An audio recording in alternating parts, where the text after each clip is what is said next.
Welcome to App Stories, a weekly exploration of the world of apps. Today's show is brought to you by FreshBooks and Linode.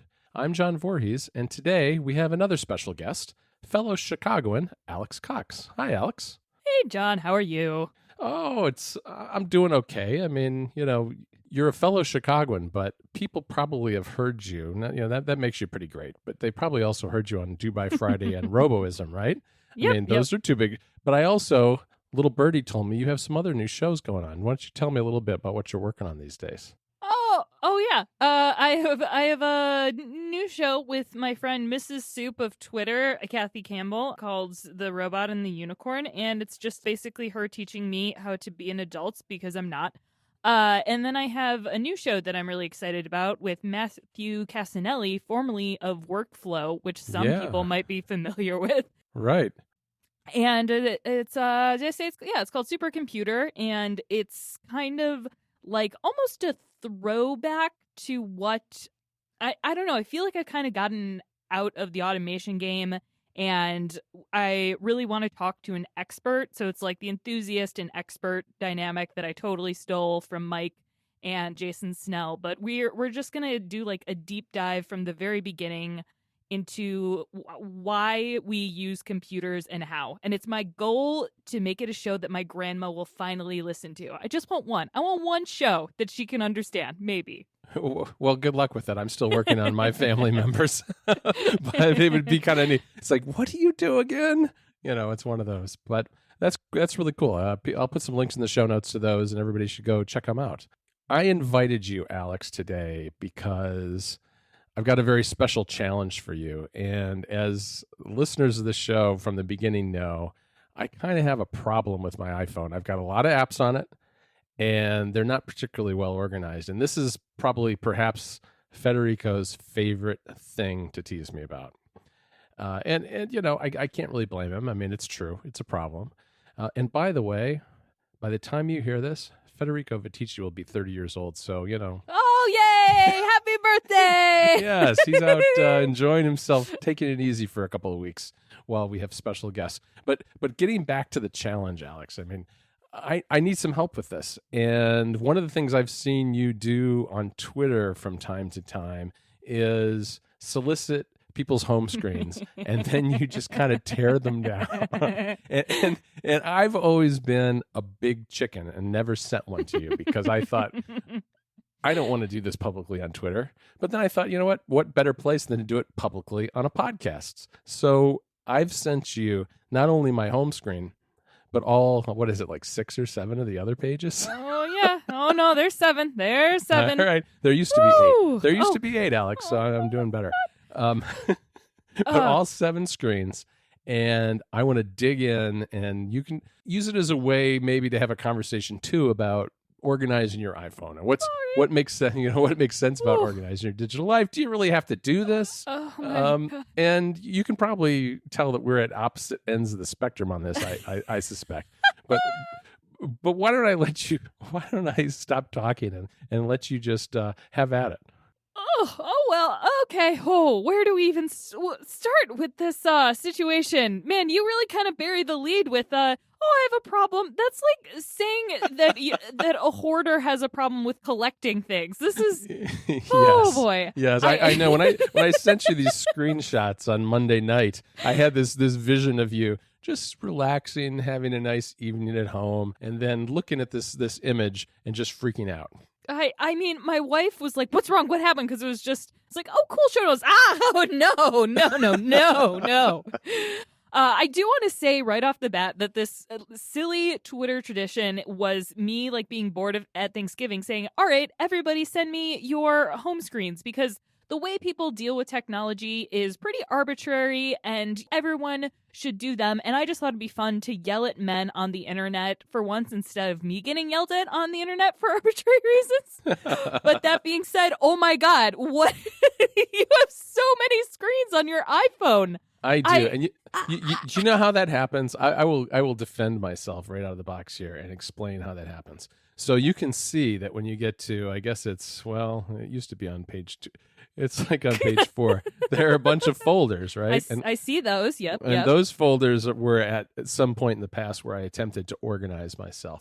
and obviously failed. And what happens then, though, is that I get some apps. I don't really think about putting them anywhere. I don't know where to put them, so they stack up after that. And I don't really want to get rid of an app because if I get rid of one on page 2, the next new one that I install is going to go at the bottom of page 2, and then I won't be able to find it. And I kind of like that it goes to the end because it's a little bit like an archaeological dig, right? The new stuff is all the way to the right, and that's where I go to find the things that I downloaded from some beta that I'm testing or something I saw on Twitter and thought looked cool. So that's kind of how it happened. But what do you think of that as an explanation? I just started with one Funko Pop, and then they just started all building and building. Yes, they make a lot of Funko Pops. They do. First, let's look at. I forget. Have you talked about your the OG, just the original, the very first screen on your phone here before?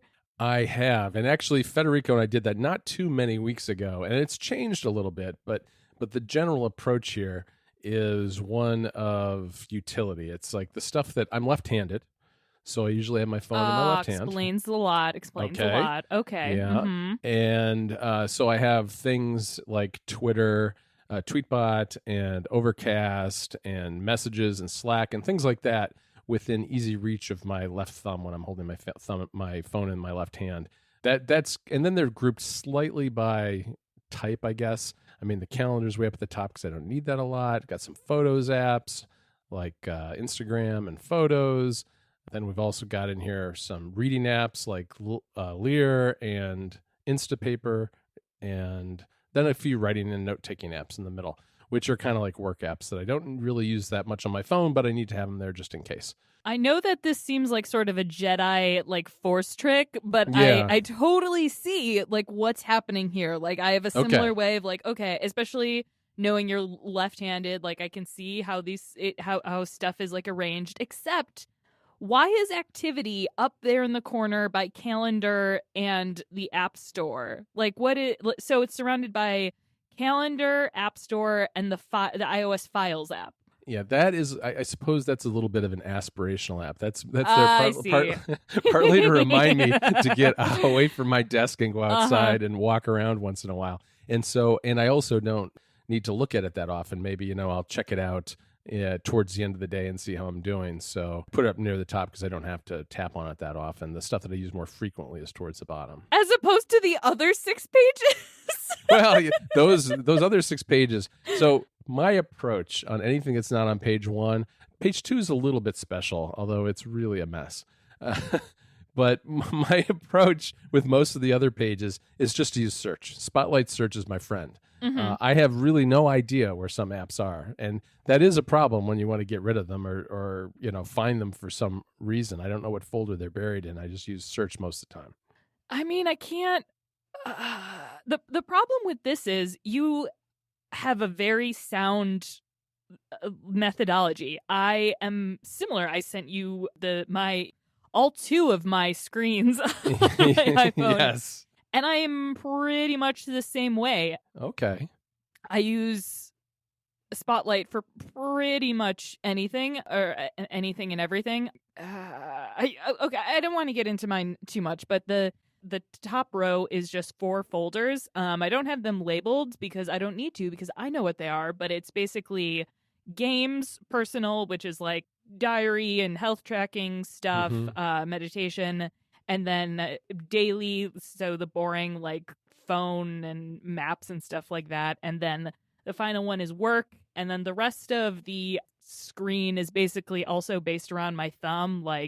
I have settings, and I don't know why Google Maps is on my home screen. I just always kept searching for it, and there's that threshold of okay, you belong here, you've earned your spot. Yeah. But music, listening is all grouped together, but then you'll notice Audible and Kindle are right next together because they're kind of similar.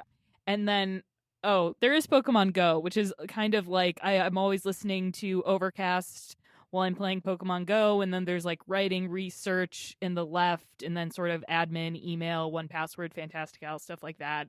And the bottom row is Messages, Safari, Drafts, and OmniFocus. And the second page is just stuff that I am currently trying or betas. And I'm pretty light Okay. right now. Most of it's RSS stuff.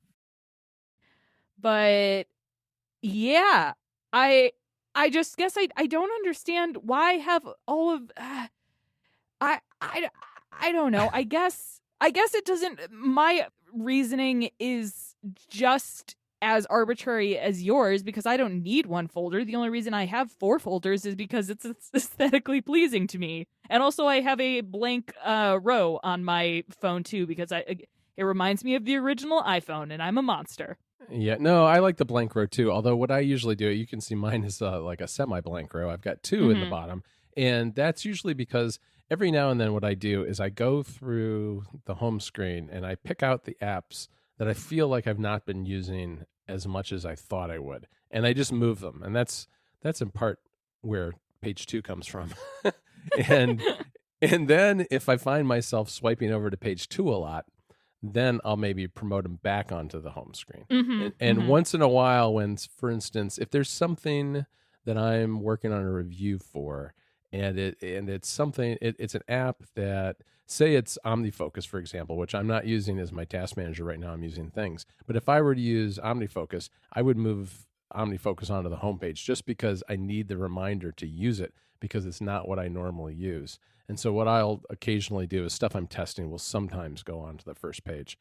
And the second page is kind of, I feel like I just don't like making phone calls, so I don't want to see the phone icon. And Oh yeah, my phone is my phone is in a folder. Heck no. right, which that makes a lot of sense. I mean, the only calls I get are for people threatening to sue me for my taxes. you know?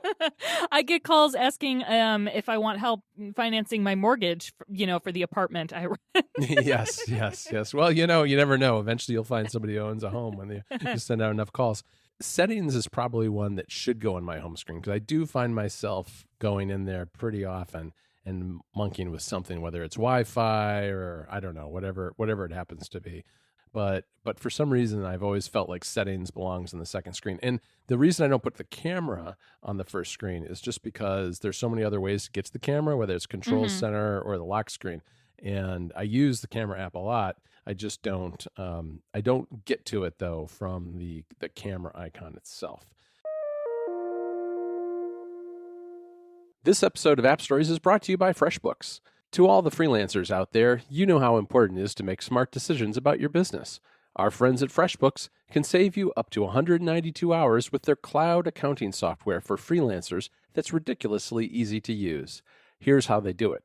By simplifying tasks like invoicing, tracking expenses, and getting paid online, FreshBooks has drastically reduced the time it takes for over 10 million people to deal with their paperwork. I want to tell you about a couple of recent additions to FreshBooks today. The first is the new Notification Center. It's like your personal assistant. When you log into the FreshBooks dashboard, you'll see a bell on the left side that indicates whether you have any notifications. Click on it and find out what's happened since you last logged in. Everything from notifications that an invoice's due date has passed to client comments on a project or even that an employee has accepted an invitation to a project are right there helping you keep on top of every aspect of your business and what needs your attention. Next, I want to tell you about projects. Projects let you share files and messages with clients, contractors, and employees. It's everyone who's involved in your business in one place. See how quickly things get done when your conversations live in one place. It's pretty amazing. Projects are super simple to set up, can handle flat rate or hourly projects, and include info like hourly budgets, an end date, and a whole lot more. It's a great way to keep tabs on the status of a project and bring files and comments together in one convenient place. If you're listening to this and not using FreshBooks yet, now is the time to try it. FreshBooks is offering an unrestricted 30-day free trial for listeners of this show. No credit card is required. All you have to do is go to freshbooks.com/appstories and enter App Stories in the How Did You Hear About Us section. That's freshbooks.com/appstories and enter App Stories in the How Did You Hear About Us section. We'll include a link in the show notes too. Thanks again to FreshBooks for supporting the show. Now, you've got the 4 folders at the top of yours, which is interesting to me because if you access most of those using search, why not move those to page 2? Because if I could, I would not have a page 2, and I don't. Usually, I don't actually. Okay. It's because we are in beta season / the show I do by Friday. You might notice there's a bunch of RSS readers there Yep. that I am trying out.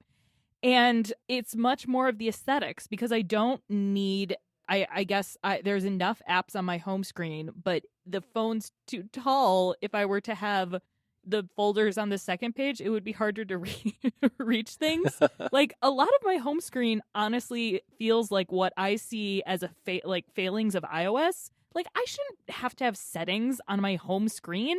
We're Right. slowly getting there with stuff like Control Center, but I don't know. I still do need to fiddle in there enough. And you're right, there are plenty of ways to access the camera, but I have tiny stumpy Trump thumbs, so it's still easiest for me to go to the bottom right-hand corner. All right. Well, that makes sense. One thing that I would not have imagined that you would be an icon badge person. And on your second page, you have Inner Reader with a badge that says 1,000 on Yeah, that was for performance purposes for a screenshot this afternoon. Okay. What an interesting, it is a very interesting app, but like you install it and that's the default. You just download the app and the badge is 1,000. Like, Yeah. Okay, all right. So jury's still out on that one for me. But yeah, if there's a badge on my home screen, it's critical. Something is flagged in OmniFocus, which means like if I don't do it today, someone's going to die or I will be fired. Honestly, I should switch those priorities. Or I have there are a few like reminders, things like rent or taking medicine that it's like things like that, and Right. messages. So I do that. This is another failing of iOS, I think, or rather, I would love to have different colored badges, honestly. Like I would love to have VIPs in say Airmail, which is my current iOS mail client. Like I would love to be like, oh, you've got like 2 emails from your boss or something like that. But right now this is the world we live in, and I see the number 3 on messages, and I'm very worried to open it. And yep, I'm being yelled at because I need to figure out all my friends are going to dinner and and they're all waiting on me. Doesn't matter. I'm doing a podcast, guys. It's on brand. So I noticed you, however, I was actually shocked. You do not have any badges on your home screen. Is that by design or just where you are right now? Well, it's a little bit of both.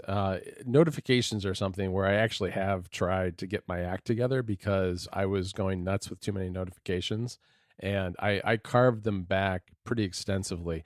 And right now, the things that I will get notifications on or badges on this home screen are messages and Slack. And that's really it. I don't put anything on things because, I mean, and part of this is because I spend most of my day working on a Mac, and the iPhone or iPad kind of supplements that.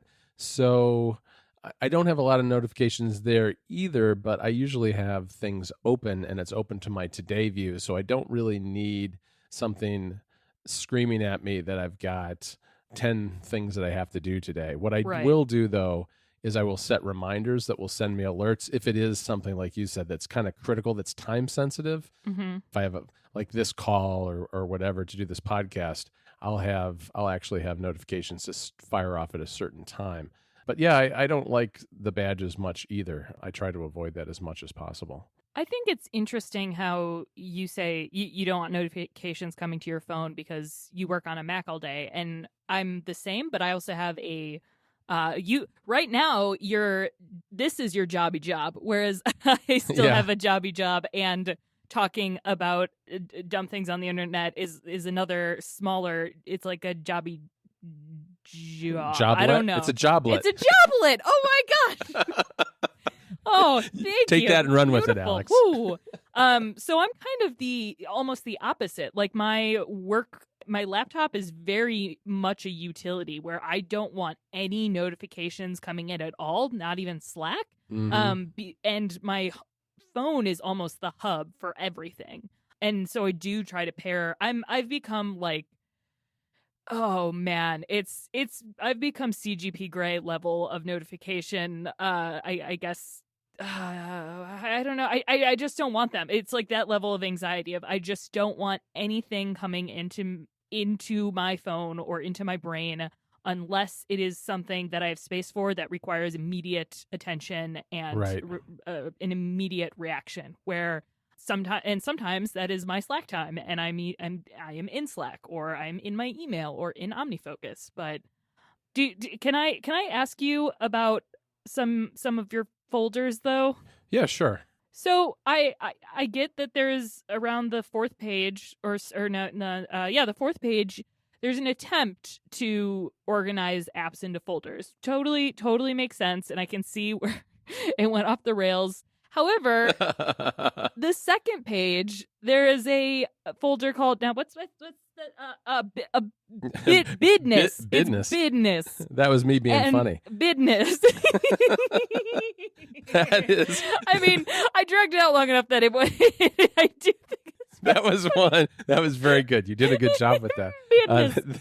But why have that folder at all then, I guess? Okay, so this folder is one of those examples of something that started off its life on page 1 and migrated to page 2 because I found myself not going in there that much. Because what it is, it's things like banking apps and accounting apps and ways for me to Stripe and PayPal, ways for me to get and send money, that sort of thing. And that's kind of stuff I found myself doing more on the Mac than on iOS. I'm glad I have these. I use them once in a while, but for the most part, yeah, I pretty much have just moved to the second page, and that tends to be where apps and folders go to die. And maybe some Sunday afternoon when I'm bored, which doesn't happen that often, I'll find the time to go through that second and third page, and maybe some of those things will end up in those folders. But for right now, that's where that's why that's on page 2, along with a bunch of these other apps like Test Flight and other things are on here because of that.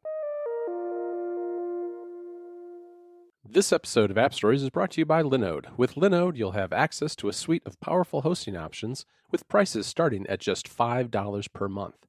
And you'll be up and running with your own virtual server in the Linode cloud in under a minute. Linode features industry-leading performance with native SSD storage, a 40 gigabit network, and Intel E5 processors. They now have 10 data centers spread across the world, meaning you can serve your customers even quicker than before. Linode also has an API that allows you to easily automate tasks or develop custom applications in the cloud, and everything is manageable via the command line. All of Linode's pricing tiers feature hourly billing with a monthly cap on all plans and add-on services like backups and node balancers. So what can you use Linode for? The answer is a whole bunch of things. You can host large databases, run mail servers, operate a VPN, run Docker containers, host private Git servers. The list just goes on. And Linode is hiring right now. If that interests you, just go to linode.com/careers to learn more. Okay, Linode has fantastic pricing options available. Their plans start at 1 gigabyte of RAM for only $5 a month, and they offer high memory plans starting with 16 gigabytes of RAM. As a listener of this show, you can sign up at linode.com/appstories. You'll not only be supporting the show, but you'll also get $20 towards any Linode plan. That's a great deal because on a 1 gigabyte of RAM plan, that's like 4 free months. And with a 7-day money-back guarantee, there's nothing to lose. So go to linode.com/appstories right away to learn more and sign up to take advantage of that $20 credit. Or use the promo code AppStories2018 at checkout. That promo code again is AppStories2018. We'll put a link in the show notes too. Thanks so much to Linode for supporting the show.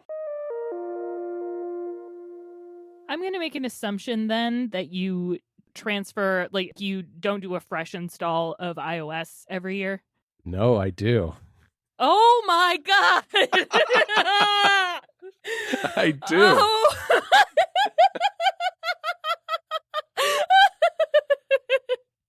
I mean, mean, this isn't your joblet; it's your jobby job. So it's the only way I keep sane, because then I start fresh with nothing. And so every 12 months we clean out the attic. Oh boy! Well, your fall cleaning rather is coming soon, I guess. It is, and it's a good thing, because I've got like 300 and some apps on here right now, and I think the peak was in the 500s. Oh my God! Yeah. Merlin Mann still won't tell me how many iPhone apps he has, and it drives me crazy. But I think it's around this. Oh. Yeah, it's a shame thing. I mean, I'm willing to be ashamed. I have 344 for the record. You got to get to 350, but before iOS 12. Oh, I will. That's no problem. That might happen by the end of the week. That's not. This is the time of year when we get a lot of betas sent to us. So that could easily happen. I've got like 2 different ways to test my the speed of my internet here. I've got speed test and fast. Oh, I've got lots of different things going on here. It's ridiculous. God. There's just so many. I've got Buffer and Hootsuite. I've got them all. You have all the great apps with like indistinguishable SEO icons. What's yes. happening? Bird Brain. Wow, I haven't seen that one in a while. Oh my gosh. Yeah. So one of the reasons that I have so many on here, and I've found Lookmarks on here. You'll see Lookmark. You can track apps using Lookmark and see when they get updated and that kind of thing. But literally, one of the reasons I do this is that when we go to do the Club Mac Stories newsletter every Friday, we usually do app debuts, which is a section of the newsletter, and that section includes updates to apps that we've covered in the past. And it's really handy just to have all those apps on your phone, and then just go to the updates section and read the last week's worth of updates and write little blurbs about them. That, you know what? That's very true. There's a business reason. Yep. You need this for your work. Exactly. Yeah. This is where I if we just say we blame it all on Federico and the fact that he's an enabler. Mm-hmm. Mm-hmm. Yeah, but he won't buy that. He's not accepting responsibility. He's 30 now. He's gotta. Oh yeah, he's gonna have to accept some responsibility for my app problem. I agree. 30 years old, he ought to be teaching me a thing or two about how to organize my workflows. Teaches teaching course. Yes. So what else shall we go over here? So we kind of covered what's going on with page 2, and I saw shrunken down in your games folder. I saw that you have Hold Down too, and oh yeah, isn't that like the best game ever? That's actually the only folder that I kind of regularly curate to what I'm playing. Right now, it is Clash Royale. I still haven't finished Alto's Odyssey. Flip Flop, Hidden Folks, Threes, still on Threes, Mini Metro, Pocket Run, Reigns, Her Majesty, and my new favorite game. It's going to be in the iOS app Hall of Fame, Hold Down. And yeah. I've put in 10 hours, lost my save file somehow, probably because I saw that on Twitter. Yep, but I was like, oh no, I need to play my favorite game all over again. Bummer. But yeah. I sat up one night till 2:30 in the morning playing it. I had no idea. I was like, oh, I really should go to bed. Oh, are you the black hole person? Yes. Do you want to explain what that is? Yes, I started playing the black hole level, which is the last level, which is infinite. You can't beat it. You just play it forever. And I just kind of didn't pay attention or notice that. So I kept thinking I'd beat it. So I've got a pretty good high score. I think Dan Provost on my Game Center list is ahead of me, but I'm gonna beat Dan soon. I really like how we all have like that one Game Center rival, and then one day Game Center's just going to be gone, and then it's like, what happened in that person? Am I doing better than them? I don't know. It's frozen in time because you can't even join games. You can't add new friends anymore. It's whoever you had like 3 years ago. Mm-hmm. Rest in peace, Game Center. Oh, yes, but Hold Down. If you haven't checked out Hold Down yet, you have to play it because this is probably the most addictive iOS game that I've played since Flip Flop Solitaire. Mm-hmm. I mean, it's so good. Yeah, it's fantastic, and it's just mesmerizing, and you got to play it with the sound on because the sound is really awesome. Sometimes I play games just on mute mode, but that's usually not the best way to enjoy a game like this. And I think it's important to note that, well, also full disclosure, I'm buddies with the devs Grapefruit. They're wonderful. You should also play their other game, I can't. Just look Yes. for Grapefruit. Yes. I know which game you mean. I can't say it either. But what I love about this is it's a one-time purchase for the whole game, but you do need to sort of like earn gems by playing, so you still get that little like dopamine rush, but you don't have Yes. to spend money. I love it. Yeah, no, it's great because you upgrade your various aspects of the game so you can play better and try to beat the black hole, like me. I'm pretty sure at 2:30 in the morning I was convincing myself that I had beaten the black hole and it was time to go to bed. You were probably like, oh, this it's just like my iPhone. It just keeps going and going and going and going. Yes, it is a little bit like that. Oh man, yeah. All right, so I don't know if we've fixed me yet though. Here, what would you? What's the low hanging fruit here? What would you say I should do to clean this up at least a little bit so it's, I don't know, it's manageable? Because I do think while I don't want to fiddle with my phone too much, because that's one of the reasons I don't. Because I use search, I don't fiddle around with organizing it all that much. On the other hand, I do recognize that 7 pages of apps is probably a little overboard.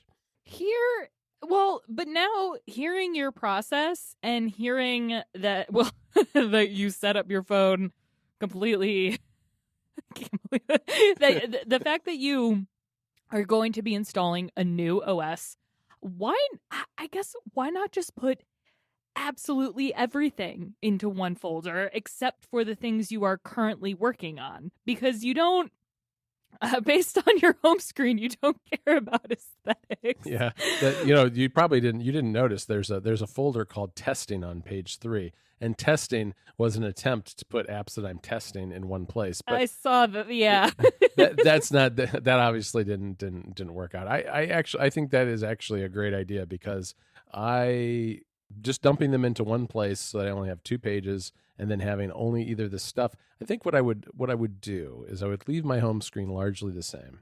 And then second page have one folder plus, I guess, things that are works in process, which are things that I'm testing to review and that kind of thing. I will say it is kind of satisfying because I showed you that second screen. That's almost, wow, I just realized my second screen is almost a to-do list of apps. Like, I need to do something with each one before I get rid of it. So like every time you're like, I have completed this, I don't need to see it, you throw it into the folder. It's like home screen 0. That's awesome. Have you tried Fiery Feeds? That's another RSS. No. Oh boy, no. Fiery Feeds. Yeah, you need to try Fiery Feeds. It's because it's kind of the pro users. I've settled on Lear myself, but Fiery Feeds is a very close second. RSS readers are super competitive on iOS right now, and it seems like every other week there's a new one or one that leapfrogs one of the ones that you were already using. So I keep several of them on my phone just so I can keep tabs on what all the developers are doing. And Fiery Feeds is right up there as one of the best ones. But see, the problem with this one is if it makes it to the home screen, it's really gonna clash with the icon situation I have here. It has custom icons. Oh, well, there we go. There's a whole bunch of choices. I forget what all of them are, but I'm sure there's one that you can live with. Oh, good. Yeah, I mean, that's the thing, though. You're not a lost cause because you at least have a system and you have accepted who you are. Yes. Thank you. And what you're all about. So I would say your biggest failing actually was trying to trying to implement a system that you didn't want to use. So let it all hang out is what you're telling me. Oh, well, I feel much better about myself after this, Alex. I thought maybe this would be a really painful process for me, but you've given me you've made me feel okay about my phone. The one thing though, I'm like the queerest lady around. You have way too many rainbows on your first row. It's just calm down. Calm down, John. I do have a lot of rainbows, so many. don't I? I know you're a woke Twitter ally and a great friend, but there's just too many. The carrot one's a little bit over the top, isn't it?